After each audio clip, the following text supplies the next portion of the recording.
Bonjour à tous et bienvenue pour cette nouvelle vidéo du concours corrigé par MyPrépa. Aujourd'hui, nous allons voir le premier exercice d'Écrit-Com 2019 qui était sous le signe de l'analyse. Et là, on reconnaît assez rapidement les intégrales de Wallis. Nous allons le voir rapidement.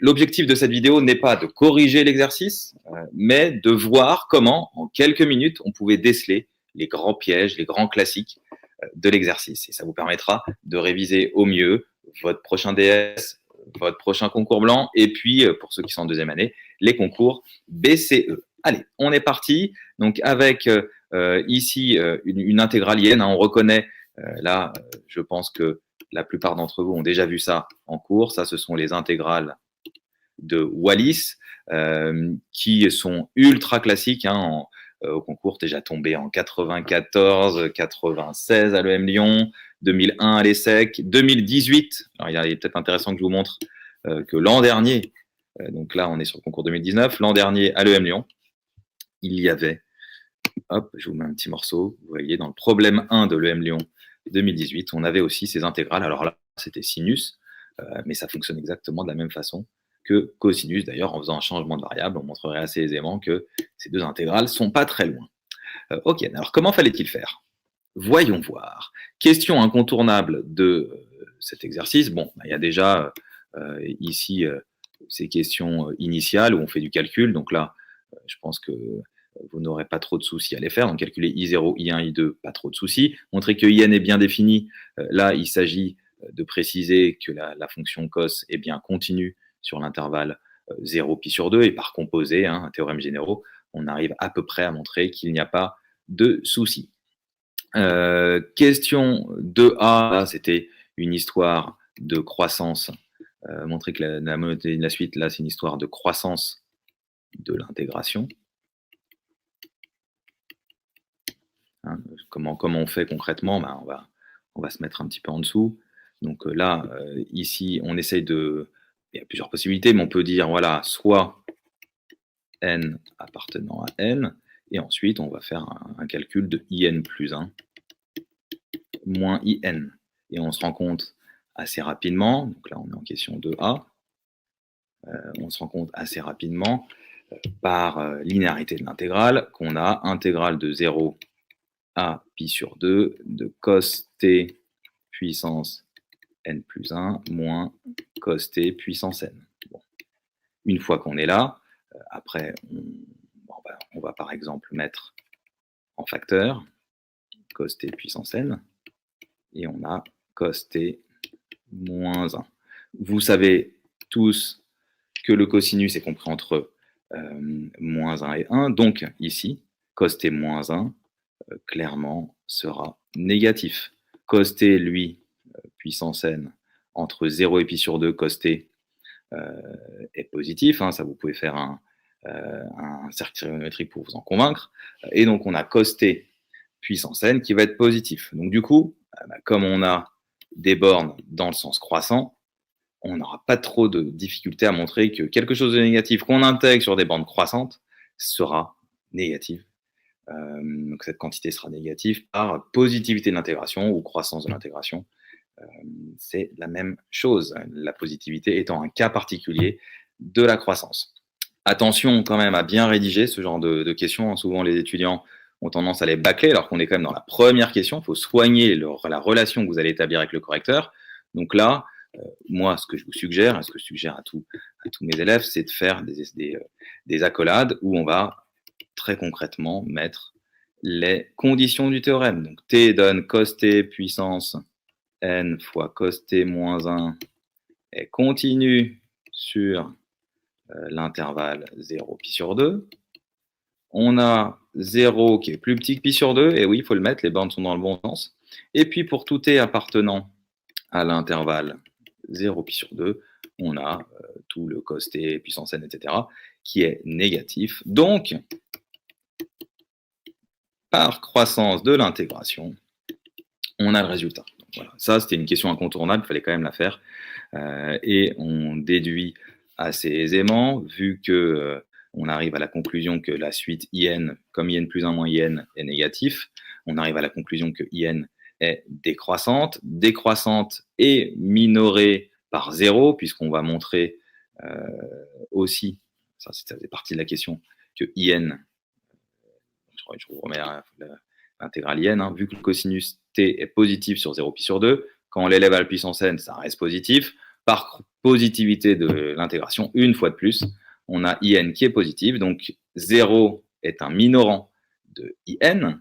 On en conclut donc que IN est décroissante, donc la suite IN va être décroissante minorée, donc convergente.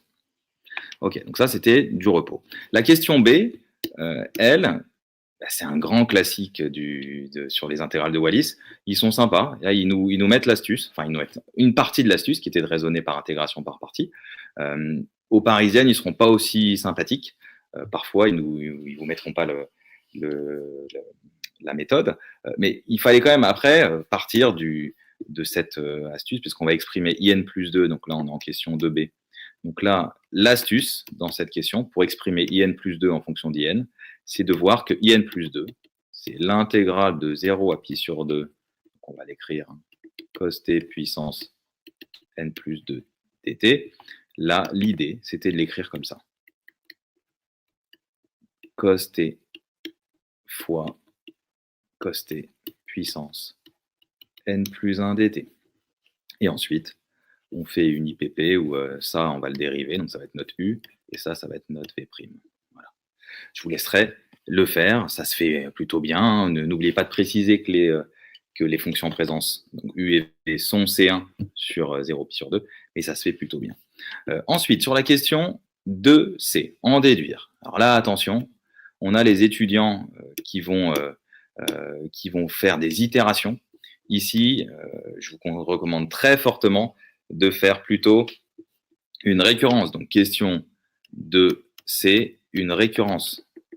Une récurrence où on va se servir, on va un peu transformer cette relation, on va exprimer IN plus 2 en fonction d'IN, et on va obtenir une relation de récurrence entre IN et IN plus 2, qui nous permettra de faire une récurrence. Alors là, soyez malins, essayez de faire plutôt une récurrence où vous allez faire d'une pierre deux coups, c'est-à-dire dans l'hérédité, vous allez dire soit N appartenant à N, supposons, et là, en fait, on va supposer I de N égale et I de N plus 1 égale. Ce qui nous permettra, dans l'hérédité, de faire, donc voilà, et montrons que, dans l'hérédité, I de N plus 2 égale, et I de N plus 3 égale. Ne tombez pas dans le piège de faire une première récurrence sur I de N, et une deuxième récurrence sur I de N plus 1, vous vous rendrez compte que ça ne marche pas, puisque pour avoir I de N, il faudra sans doute avoir, hein, peut-être pas, peut-être que ce que je dis là ne marche pas, mais sans doute il faudra utiliser I de N plus 1. Là, dans ce cas-là, je pense qu'on aurait pu les faire séparément, mais autant le faire d'une pierre deux coups, sachant que sur certains exercices d'analyse, c'est comme ça que ça marchera, c'est-à-dire que le rang I de N plus 1, I de N plus 2 dépendra du rang I de N plus 1. Vu qu'ici, I de N va être lié à I de N plus 2 d'après cette relation-là, on devrait pouvoir les faire en deux récurrences. Mais bon, voilà, ça c'est plus pour vos réflexes d'analyse. Quand vous avez comme ça des récurrences à faire sur des termes pairs et des termes impairs, faites d'une pierre deux coups dans une seule récurrence. Ok.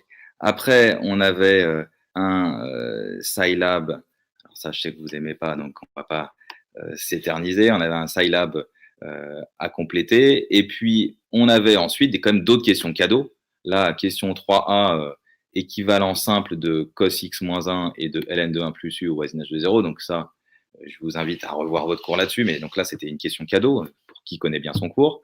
Là, ensuite, ça permettait, c'était dans la question d'après, de trouver des équivalents grâce aux équivalents du dessus. Et ça nous permettait du coup d'avoir la limite de cette quantité. Après le montrer que, ça se déduit de cette question-là. Vu qu'on est en question 3A, B, C, il y a fort à croire que cette question-là va être la résultante de cette dernière question, sans doute, puisque ici, cette question-là est utilisée pour la déduction. En toute logique, pour trouver ça, il va falloir utiliser cette question-là. Et donc, certainement ici, il va falloir utiliser en fait la forme exponentielle. Hein, je vous rappelle que pour tout x strictement positif, x alpha, c'est exponentielle alpha ln de x. Donc là, il fallait se servir sans doute de ça pour pouvoir trouver ensuite 1. Et donc sans doute que la quantité qui est ici va tendre vers 0. L'exponentielle étant continue en 0, on obtient bien que la limite du cos est égale à 1. Bon, à faire.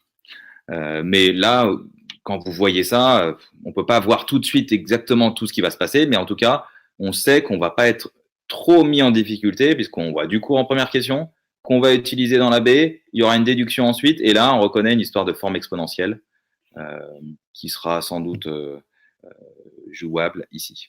Ok. Alors attendez, je regarde. Limite de cos n puissance moins 2 tiers, puissance n. Ouais, là, ici, il faut. Là, ici, je vous dis ça, mais peut-être pas. S'il n'y avait pas eu la puissance n, on aurait peut-être fait utiliser la forme exponentielle. Peut-être qu'ici, ce sera une autre technique. Donc là, ici, on rentre déjà dans des premières difficultés sur l'exercice. Il faut mettre le nez dedans et on finit par y arriver. La question 4a, elle, pour le coup, beaucoup plus évidente, puisque en question 4a, on repère assez vite que le cos t puissance n, c'est une quantité qui est plus petite que 1. Donc, si on fait une croissance de l'intégration entre 0 et n puissance moins un quart, on arrive, n puissance moins un quart étant positive, on arrive a priori assez facilement à montrer que cette quantité-là est plus petite que n moins un quart moins 0, c'est-à-dire b moins a, les bornes. Et n puissance moins un quart moins 0, ça fait n puissance moins un quart. Donc ça, c'est une question, là aussi, sur laquelle on pouvait se reposer, qui n'était pas excessivement difficile. Là, ici, on aura peut-être aussi une histoire de croissance de l'intégration, là, en majorant cos t. Là, ici, peut-être qu'il faudrait faire une étude de fonction pour voir quel est est-ce que cos t ici est plus petit que cos n puissance moins un quart. Du coup, cos t puissance n serait plus petit que cos n puissance moins un quart puissance n. Et ensuite, là, on aurait, ça peut être ça. Là, il faut se pencher sur cette partie-là pour voir la monotonie de cos sur cet intervalle-là. Et en déduire la limite de in, là, comme ça spontanément, on regarde. Là, par la relation, c'est peut-être une histoire de, je réfléchis avec vous là, quand n tend vers l'infini, quand n tend vers plus l'infini, on aura effectivement ce n puissance moins un quart qui va tendre vers 0. Et donc, par encadrement, ça, on va certainement montrer que ça tend vers 0. Et donc, on a un encadrement. 0 plus petit que cette quantité-là, plus petit que ça qui tend vers 0. Donc, in va tendre vers 0. Là, on est sur cette partie-là. Je vous ai dit que c'était du Wallis et que donc on était en mode repos, en mode pilotage automatique. Là, ici, on est quand même mis en difficulté. C'est pas ultra classique dans la méthode. C'est généralement pas comme ça que se présentent les intégrales de Wallis. Donc, il ne fallait pas non plus trop s'éterniser dessus. Si jamais vous bloquez, il y a d'autres questions sur lesquelles on peut s'amuser. Là, la question 5a n'est pas non plus... c'est encore une histoire de... Il y aura encore de la croissance de l'intégration à l'honneur pour faire apparaître cette inégalité-là. Et là, question un peu plus subtile, donc là, sur la série de termes généraliennes, comment faire? Là, on se doute bien, vu qu'on a une minoration d'IN, on se doute bien que là, ça va être certainement, donc je vais monter l'écran, là, on se dit que ça va certainement être un cas de divergence, hein, c'est-à-dire qu'on aura IN plus grand qu'une quantité, je ne sais pas, qu'on va appeler VN par exemple, les termes étant tous positifs. On a ici Donc, si somme de Vn, on arrive à montrer que ça diverge, on sait par critère de comparaison que la série de termes générales IN va diverger. Bon, la question c'est, oui, mais du coup, comment montrer que somme de Vn diverge? Donc, autrement dit ici, comment montrer que la somme de cette quantité-là diverge? Bon, bah là, j'ai moyennement peur, hein, même s'il est une fois de plus, il faut être vigilant, il va falloir se plonger dedans. Là, le but de cette vidéo, c'est pas de se plonger dedans, c'est de vous dire quelles sont les questions très rapidement en 5 minutes qu'on pourrait aborder sur ce sujet. Là, il y a quand même une astuce que vous devez avoir en tête, c'est que n à la puissance moins 2 tiers, ça fait évidemment 1 sur n à la puissance 2 tiers. Et donc là, on reconnaît le terme général d'une série de Riemann dans le cas divergent, puisqu'on est dans le cas où 2 tiers est inférieur ou égal à 1. Et donc ici, on aimerait se ramener à une série de Riemann. Sauf qu'il y a ce cos n puissance moins 2 tiers à la puissance n qui nous embête. Mais c'est un faux problème, pourquoi? Eh bien, c'est là où c'était une question assez intéressante. C'est un faux problème puisqu'on a dans la question 3c, on a cette quantité-là qui tend vers 1. Donc, on sait que pour un n grand, donc ici, là, donc, on y va, donc on sait que limite de cos n à la puissance moins 2 tiers, le tout puissance n, quand n tend vers l'infini, ça vaut 1. Donc, on sait que pour tout epsilon positif, il existera un rang n0 appartenant à n, tel que pour tout n plus grand que n0, pour tout n plus grand que n0, on aura cos n puissance moins 2 tiers puissance n moins 1 qui va être plus petit que epsilon. Plus petit qu'epsilon. Bon. Vous allez me dire quel est le rapport? Ben ça, on peut peut-être quand même s'en servir. Ça veut dire qu'à partir d'un certain rang, si je le transforme un peu, pour tout n, si je prends par exemple epsilon, prenons un epsilon égal à 1,5 par exemple, il existera un rang n0 appartenant à n, tel que pour tout n plus grand que n0, on aura cos n à la puissance moins 2 tiers puissance n, cos n puissance moins 2 tiers puissance n, moins 1 qui sera compris entre moins 1,5 et 1,5. Bon. Si je rajoute 1, donc si je fais plus 1 sur toute cette inégalité pour enlever le moins 1 qui est ici, qu'est-ce qui se passe? On aura, en fait, il existe un n0 appartenant à n, tel que pour tout n plus grand que n0, donc 1,5 plus petit que cos n à la puissance moins 2 tiers, le tout puissance n, plus petit que 3,5. De 1 plus 1,5, c'est-à-dire 3,5. Bon, et là, on est quand même plutôt content, parce que si on revient à notre problème, en fait ici, à partir d'un certain rang, vu que cette quantité-là sera plus grande qu'un demi, on aura du coup une nouvelle inégalité qui est 1,5 fois n à la puissance moins 2 tiers. C'est-à-dire, on va l'écrire directement, je pense que ça vous l'avez compris, 1 sur n puissance 2 tiers. Bon, et là, on commence à être heureux. Alors là, c'est pas pour tout n, hein, c'est pas pour tout n appartenant à une étoile, ce serait pour tout n plus grand que le n0 dont je vous ai parlé un petit peu plus tôt. Et là, on est content puisque ça y est, on l'a. On a les termes qui sont positifs, in qui est plus grand que cette quantité-là. On reconnaît le terme général d'une série de Riemann divergente, donc par critère de comparaison, on a la série de termes générale in qui diverge. Donc là, on avait une question vraiment où pouvait s'illustrer et qui nous permet en plus de revoir la définition de la limite d'une suite que vous aimez pas trop généralement. Ok, allez, ensuite, qu'est-ce qui se passait ensuite? Ici, on avait quand même une question relativement reposante, puisqu'il s'agit de la trigonométrie.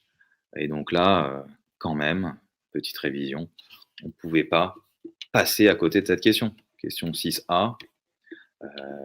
On part de quoi déjà? Déjà, moi, je partirais non pas de cos t plus 1, qui est une version plutôt, qui a une forme plutôt simple. Je partirais plutôt d'une forme complexe pour la simplifier. Ça aussi, retenez-le. Quand vous avez une forme simple égale à une forme complexe, c'est généralement plus simple de partir de la forme compliquée pour la simplifier. Alors que partir d'une forme simple et la complexifier, c'est souvent plus difficile. Alors, comment on fait ici? Ici, on y va posément. Hein. On se dit, OK, bon, alors attends. Tangente, c'est quoi tangente? On sait que c'est sinus sur cosinus, ça, on n'a pas le choix. Moi, je suis plutôt partisan, non pas du moindre effort, mais en tout cas de la capacité à redémontrer les formules de Trigo plutôt que d'apprendre toute cette liste de formules de Trigo qui est assez déprimante. Donc ici, on va voir comment on pouvait faire Mémuse avec ces formules. On a tangente carré t sur 2. Ça, on sait que c'est sinus carré t sur 2 sur cosinus carré t sur 2. OK.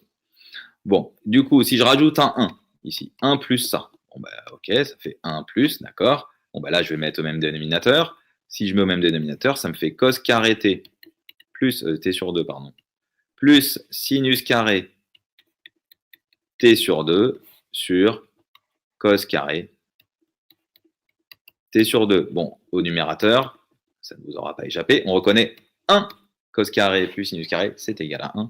Donc ça nous fait 1 sur cos carré t sur 2. Ce qui veut dire, quand je reviens à mon expression ici, 2 sur 1 plus tangente carré t sur 2, ça fait 2 que divise 1 sur cos carré t sur 2. Du coup, ça nous fait 2.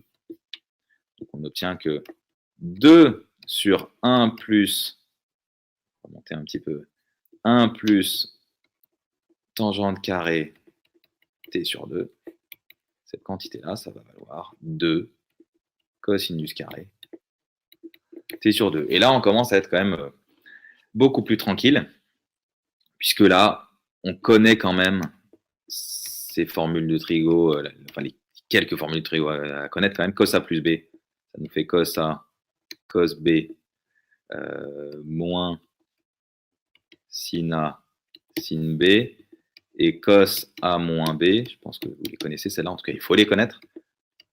Cos A, cos B, plus sin A, sin B. Pourquoi il faut les connaître? Parce qu'on peut s'amuser avec ça. Regardez, si je fais L1 plus L2, qu'est-ce que ça nous fait?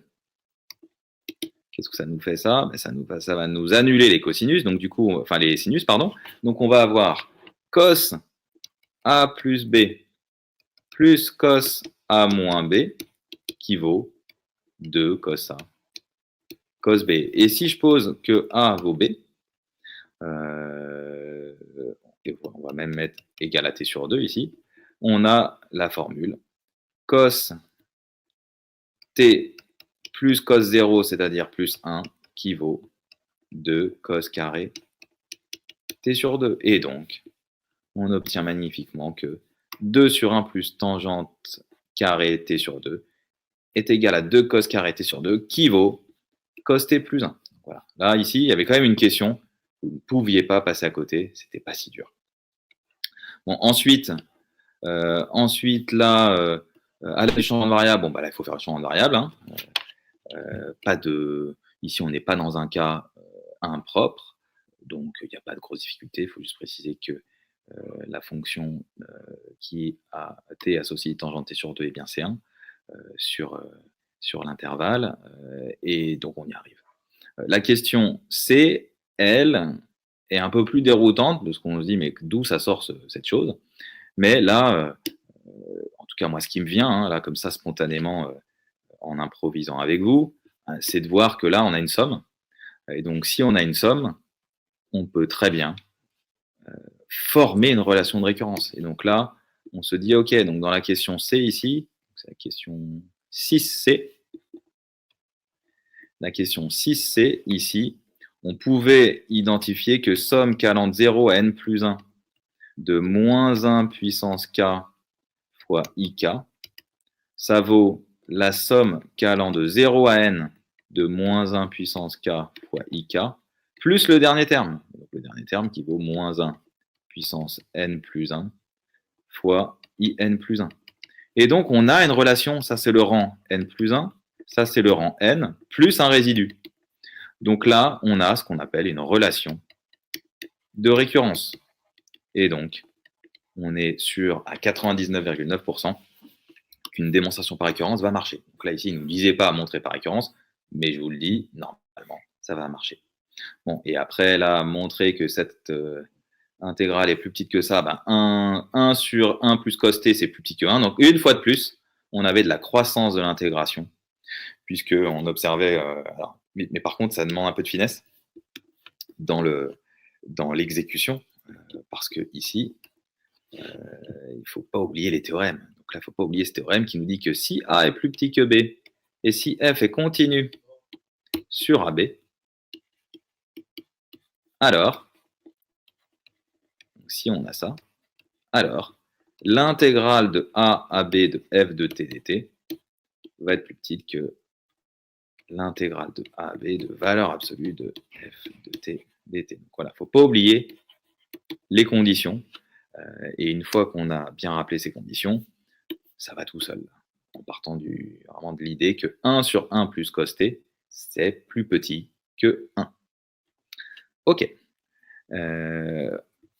Ici, en déduire que la série converge. Donc là, c'était une question de synthèse, en fait, de l'exercice, enfin synthèse en tout cas de cette question 6, puisque on a cette somme-là qui est égale à ça plus ça.